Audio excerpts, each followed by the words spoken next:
friends. I am doing another video essay because I have something I want to talk about, which is exciting. Because for a second there, I was like, I don't know if I'm ever gonna want to say anything ever again. Happy holidays. I'm really cold in my apartment. I'm drinking out of this cute lighthouse mug. Today's topic, currently titled this video Bitterness as a Crutch, which I'm not sure is grammatically correct. Some English major, come talk to me. I want to talk about bitterness and envy and also resilience.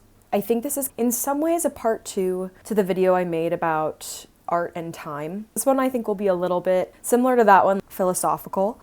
I think my relationship to envy has changed a lot over the past few years and has become more of an indicator of where I'm at in my personal thought process and less of an indicator of what I don't have, if that makes sense. Kind of at its core as well of all of this is, what do you do when you don't get what you want? Okay, so let's get set up with Google Doc. I actually don't love when people start an essay with definitions. I hate that I'm doing this, but I do think it's quite necessary here.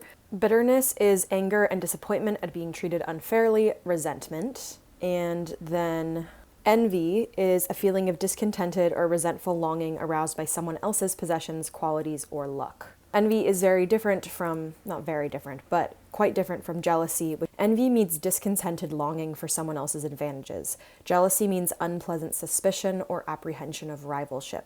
Jealousy has a sort of competitive tone to it, which is present here, but I think that envy often breeds bitterness. There was also another definition that I found. Yeah, there was this one.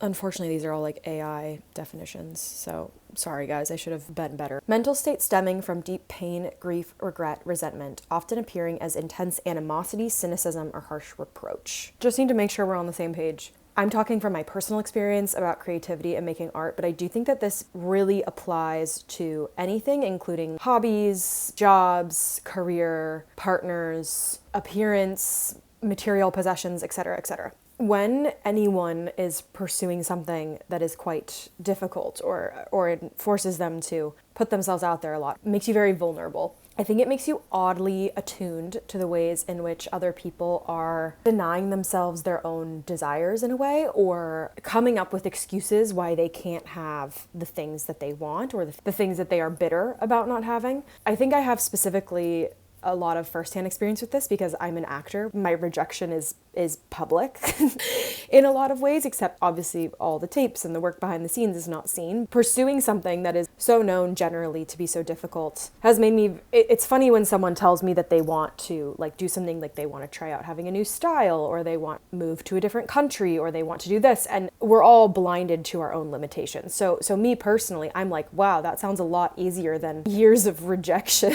that I've experienced. I love it. When someone's like, I'm like, oh, like you could just move, like you could just go. And so it has unlocked some thoughts that I have that I kind of want to go into this video about. And I don't think that we can see our own. And I think I have been at many times, very guilty of being blinded by my own bitterness or by what I perceive as my own limitations. Or on top of that, I also think that social media makes this present at all times. I think people are actually way more prone to this level of resentment right now because they're seeing so much wealth, success, whatever, shoved down their throat at all times. Whole TikTok influencer discourse, when like some influencers started buying these huge houses, like the whole Nepo baby thing. I can see what everybody else is doing, and also everybody can see what I'm doing, which is both a positive and a negative. That was kind of the intro.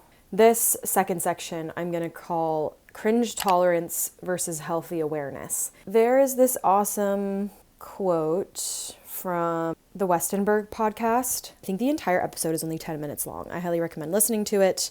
There's a psychological barrier that divides the world into two distinct camps: those who build things and those who only critique them. And this barrier has nothing to do with technical skill, intelligence, or even opportunity. It's the ability to absorb embarrassment.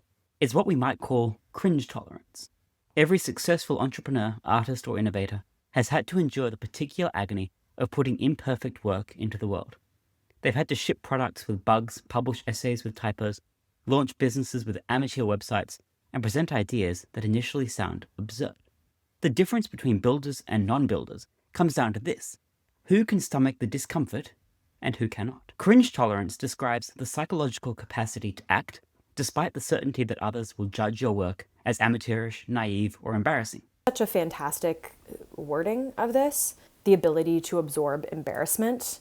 I also saw another TikTok recently, the classic like, what separates successful people from not successful people? But what she said was kind of similar to this. She was like, a lot of people ask me, how did you get successful? Most people don't ask, they just do. People ask me like, how did you get big on social media? And she's like, well, I posted. There's so many intricacies, and I really went in the Cool Girl video and the Balance and Art video about kind of the things that are stacked up against us that we do not have power over. We can't, compare ourselves to like XYZ thing that's happening, because a lot of times those material differences are so stark, but it's also the difference between doing and not doing is just so apparent. I find cringe tolerance a really interesting way of speaking about this. The other thing, though, that I think that that frustrates me, there's a lot of rhetoric in the creative space that is basically push, push, push, post, post, post, don't care what anybody thinks. Quote from a podcast: the first myth is that there's some level of wisdom, enlightenment, or success when you stop comparing yourself to others. There's no evidence of that. In fact, I find it very amusing how much pop spirituality and pop self-help, when you actually look at what they idealize, it's basically just being a psychopath. A lot of us are like, oh, like what if I just didn't ever feel cringy, or what if I didn't ever feel like I cared what anybody thought of me? As much as it's a strength, like, and there's not a perfect balance here, do you know what I mean? Like sometimes you gotta lean more into being cringe, and sometimes you gotta take a step back. I think that's why I really like the term cringe tolerance, because it's not like cringe acceptance, it's cringe tolerance.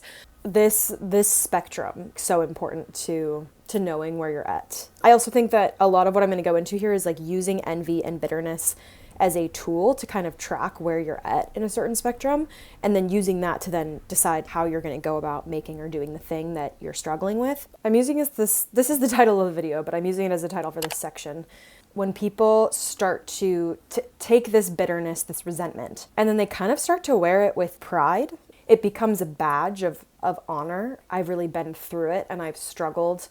It allows them a sort of permission to not step out of their comfort zone. It really is this like harsh exterior. There will never be enough time, enough resources, enough attention for what it is that they have in their mind that they want to become real. Whether it's, I'll never find that person, I'll never find that job, I'll never make that peace. The world is constantly stacked against them, and they have a very limited and specific view of success. I think people can change. I think people go in and out of this phase. I think we've all had this phase. I've had this phase. But I think that you also start to really sharply critique everyone else's success, which I find to be very, very dangerous to getting yourself, for the idea of cringe tolerance, to like get yourself to do anything. There is this quote, "Suffering feels religious if you do it right." Chelsea Hodson from Tonight I'm Someone Else. I think this applies to so much, but we're talking about bitterness as a possible crutch. But I think that you will find yourself around people who it's their religion. And when you question the idea that they maybe have the resources that they feel that they lack, they will come at you very sharply. The next thing that I want to kind of go into is the idea of resistance. And this will get a little woo-woo, a little philosophical, so stay with me if you want, don't if you don't care. Obviously the resistance, I think bitterness is sometimes bred from envy, but also just bred sometimes just from coming up against a lot of resistance, a lot of rejection. We are material beings, we are here, I think. Scary. These limitations can be just to like ground us a little bit. If I'm a dancer and want to choreograph a piece, I need time, I need space, I need the correct clothing, I possibly need dance training, I need a speaker. These are all very real things, and every creative act is up against all of these material pieces of resistance. We're all rubbing up, and not even just in like the creative act, like anything, basically all day you're just experiencing resistance. You wake up and maybe you're physically tired. You go to make a cup of coffee and maybe you're out of coffee. Bad days are usually kind of us bumping up into things. And usually when we bump up, like there's not enough coffee, we then have to pivot. In a way, we're like not really in control all the time. That can breed resentment, and that can especially breed resentment when like there's something that we want, something that we really are trying to make happen. And I know all this is very simplistic, but I think when you break it down, it takes away some of the grandiosity. But in the same way where if something isn't accessible to you, you have to pivot. That pivot is kind of the creative act in itself, and less of the you coming at the thing. I hope I'm explaining myself in some way here. The exact iteration of like what you're after will be unlocked when you have to pivot or compromise or change. I did not come to these conclusions by myself. Basically what I'm saying is centuries old. It's basically included in every religion ever. Also, a quick disclaimer about material limitations. I am not speaking about any of this in a way that's like a material limitation of not having access to food, water, shelter, safety. We're really speaking about we are past the, you could say we're talking about like the top of the pyramid, Maslow's hierarchy. Like self-fulfillment needs. I'm not saying, oh, you didn't get enough to eat, pivot. You know what I mean? Like that's not, but what I'm talking about here is like the top of the pyramid. We're constantly bumping up against these material limitations, especially when we're in the creative act. And the example of the dancer that I was giving in the room, she would also need to be rested and fed and alive. This video I watched a long time ago. It's a woman talking about, I believe, a Peter Crone, I think a podcast or something. He is a spiritual teacher. I only know a little bit about him. So Peter Crone was asked, why are we here? What's the meaning of all this? Why? Why are we here on Earth? And he was like, well, life is here to show us people and circumstances that will reveal to us where we're not free, period, end quote. And he kind of compared it to yoga, where he was like, people do yoga for the first time and like, man, this is hard. It's, my hips or my back, whatever. And he's like, yoga isn't hard. It's revealing to you where you're not flexible. And you can work on that and you can breathe through that. But it's kind of like the same with your mind. So life will show you the parts of your personality where you're not flexible and where you're stiff or triggered. And we're meant to dive into that, not just say, oh, it's hard or I don't like that and stay in that story. You get to evolve. That's the first one I'm going to share. I have a lot of, what's his name? Stephen Pressfield, who wrote The War of Art. This is a quote that he has elsewhere, but it's, the more important to your soul's growth, the stronger the resistance will be. I think this is fascinating to me because the thing that you really want to do is often the most difficult. That Peter Crone quote, as well as this Stephen Pressfield quote, does kind of help to put into context when you are experiencing something that has a lot of rejection or you are coming up against a lot of challenges in trying to pursue something. I think that if you're coming up against a lot of challenges and you don't really care and you're like, it's not upsetting me that much, and coming up against those challenges can have you pivot into a new thing, or it can have you pivot into a different way of doing something or a different way of thinking about something. And that is really such an intangible difference. I notice this a lot in acting because people tend to complain about the same stuff, but when you actually sit down and talk to someone else about what they're struggling with in terms of the process, because it's such a weird process and you have no control in any of it, the other person will often have different struggles or different things that they fixate on that you kind of don't. And you'll have your own. Getting really specific about what the thing that's bothering you is, or what the thing that you can't, get, whether that's an external accolade, a material resource, it can unlock a lot. With this, a lot of times it's how other people are seeing you, upsetting you, rather than an actual resistance or limitation within the thing itself. If you're viewing envy as a tool, and when bitterness comes up as a tool, you're noticing where it's coming from, and you're trying to pivot or you're trying to think about something differently. To end this video, this is the last part of this video, I have some thoughts on what happens when you just don't get what you want. I've been thinking about this a lot lately. How do you think about that? And I have some really great polls that I just want to share. Trying anything new is putting yourself out there in a way that is, you're basically telling the world and yourself and everybody else in a small but meaningful way, I want more, or I want something else. And when you don't get it, or you don't get it in the way that you perceived, it can just feel embarrassing. Every time you ask for more, which I think is actually a very healthy part of life and growth, it's almost like you're expanding your emotional and spiritual garden, and it needs to be maintained. And that process is really only learned. Bitterness is always going to crop up because we have self-awareness and we're not psychopaths. And so that envy and that bitterness will just pop up in different ways in different areas, and it mostly will never be the same area. It's trying that gopher game, do you know what I mean, where you're hitting it down. You're kind of always going to be coming up against it, that's the resistance, if that makes sense. And acceptance of that is a very helpful tool. I also think that along with Productivity Club, there's a lot of manifestation rhetoric online too that is some well-intentioned but ill-informed. This Eliza Day video I really, really love, manifesting energy into context of flexibility. When you want something, especially when you want it very badly, it's really easy to fall into a relationship of lack with it because desire is closely connected to lack, to void. You relate to the absence of something in order to experience the desire for it. Desire is this open, kind of cavernous space. It's an empty space in your life that wants to be filled. And it's this field of kind of possibility where something can be created or something can be magnetized. In a more physical sense, it's like, think about like an empty space in your apartment where a piece of furniture could fit. You could experience that empty space as very painful, or you could recognize that that space is cleared for the bookshelf that you are inevitably going to acquire, and you're simply waiting for the right thing to come along or for the right opportunity to fill that space. When you can relate to that space of emptiness, of void, with a sense of creative possibility, with a sense of excitement, or with a certainty that it inevitably is going to be filled, then desire becomes this like powerful charge. Every day you look at the empty corner in your apartment and you think about what would fill this best, right? What will it look like when I have a bookshelf here? What will I fill the bookshelf with? And it becomes this like beautiful space of imagination.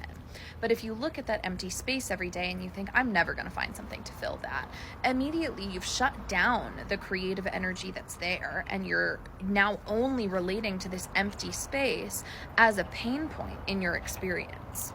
Tangibly, the two experiences are the same. Like, there is an empty space and I am in relationship to it. But one is this like beautiful, creatively rich and magnetic experience.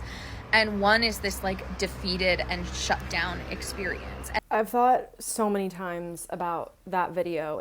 The idea that you actually kind of don't know what something is going to be, and the act of desiring it is should be more of a creative act. I know I want a bookshelf, but that can be a more malleable state. I think about this video constantly because the open space is kind of beautiful. There's also, I think someone commented on this video. Yeah, it's in the song Johnny by Faye Webster. She says, a white wall may seem empty, but it's ready to be filled, and in its readiness needs nothing. It stands complete. The ending track of this album, I love this album, follows like a breakup, and it's kind of like I'm now the white wall and I'm empty, but in my emptiness I'm complete.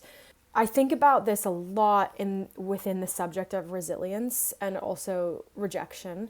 It's like people say that thing didn't come into your life because there's something else is making room for it. But I don't know, the way that Eliza talks about it and like kind of the beauty of desire and that relationship, I don't know. It's just it really like brings it to a different level for me. I spoke about this in my last roundup, but this was a quote from Jasmine's son. She said, personally, I'm going to try to make it work as a writer. But if I don't, I'm just going to get a job again and I'm going to write on the side. That to me feels like being an adult. I don't think the world is unfair to me for forcing me to create enterprise value. I can create some enterprise value, and my enterprise value will subsidize me for writing my little blog posts. I'm not sure that it is a human right to be able to earn a living from your art. I think that art is incredibly valuable, but you have to provide value in a society. I'm just a realist about this stuff. I both agree and disagree with elements of this quote, but I do think that her levity when speaking about the enterprise value, I love the term enterprise value as well, resistance that she's experiencing in like a capitalist society. It's more like the levity she's bringing to it is allowing a certain level of flexibility that I think is making writing easier for her. I don't know for sure how I feel about, like, I'm not sure that it is a human right to be able to earn a living from your art. But I do know that feeling like that was my right made me feel very, very, very bitter. And then this is from Eve Babbitts. I did not become famous, but I got near enough to smell the stench of success. It smelled like burnt cloth and rancid gardenias, and I realized that the truly awful thing about success is that it's held up all those years as the thing that would make everything all right, and the only thing that makes things even slightly bearable is a friend who knows what you're talking about. I don't think success ever, people have said this before, I'm not the first person to say this, but I don't think success feels as good as failure feels bad. I know somebody has said that way more eloquently than me, but success often feels odd and kind of off, like a little off in a way. And it just kind of feels like it's happening. and less like it is, because it's not permanent. Like, back to the Eliza Day thing on void and desire, like, you actually are always going to be in a relationship with void. It's just kind of shifting. I'm getting really woo-woo now, but if you're still watching, then you're on board, so okay. This video. The practice is the point. It's not about the succeeding, it's not about the winning, it's not about the perfection. It's about the practice. It's about the doing, the consistent repetition over and over again. Because really, everything in life is a practice. There is no way to get to an end point in anything that you're trying to do, especially the things that are meant for your betterment, that are meant to help you grow and change and improve, because you're always going to be changing and growing. So if you're stuck in the headspace of, when will this end? Or when will I get to the end point? When will I finally get that outcome that I want? You kind of won't. I think it's really funny how we talk about people's lives. Like, when someone dies, their obituary tells a story, right? But when someone is still alive and they have a career retrospective, and it's always funny because I feel like the presenter of this interview or whatever it is will be like, XYZ did this, this, and this, and then now they live with their 3 dogs in the countryside. And then I feel like there's always something about the person being interviewed or the artist or the entrepreneur or whoever the hell it is, where they kind of are like, that's all well and nice that you said that about me, but it didn't really go that way. They're always like, that wasn't really the story, or like, that's not really how things happened. Everything becomes this kind of repetitive practice of meditation, and wanting to pursue a new hobby or a new career or whatever it is kind of like entering that process into your life. I often think about this, like, I'm not a parent, but you just do these repetitive tasks for the development of this child. And in a way, there is like no point, like there's no means to an end, like complete the task. Like, it's this living, breathing thing. And I think sometimes with work, we like talk about people like they like got from point A to point B, and in a way that they did, but it's actually just like so much more malleable than that. And I have one last one by a woman named Sarah Blondin. She does meditations, and I just really love this quote. It is in this light that my victimhood began to slough off like the skin of a snake. I see how I have been unable to forgive life for what it demands of us, for what it forces us to grow into and inside. I have been denying my place in the web and complaining about the order of things. I have wanted to remain small and weep under life's skirt, and in many ways refused the dance. My desire to be comfortable in every unfolding made me bitter that my wish was not granted. As it turns out, life does not grant comfort, but continual transformation. Quite intense, but I thought it was quite beautiful. I love her visual of, I wanted to remain small and weep under life's skirt. Control and surrender the material limitations versus pushing yourself to pivot and work harder. Like, all of these things kind of are this like very odd and complicated dance. And it's very hard to apply a certain formula of being around them. Like, it's why we're so obsessed with talking about how people do things, like how they make things happen, because I think a lot of it is unseen, intangible. I like the term dance because it's inherently artistic in its own right. I feel like that's kind of all I want to say on this. I don't know what the next one will be about. I have some ideas, but I'm going to try to do a video essay monthly-ish. We'll see in the new year. If there's anything you want me to talk about, you can comment it below. Thank you so much for being here and for watching this entire long video. I think I'll be posting before then, but I hope you all have a wonderful Christmas. I will have my end of year wrapped up, hopefully, before Jan 1st. The notes probably a bit more organized, and we'll write a little bit more in there in the text, as well as I also have a playlist for like a bunch of more videos that I've done in this format. Thank you all so much for being here. Happy holidays. Bye-bye.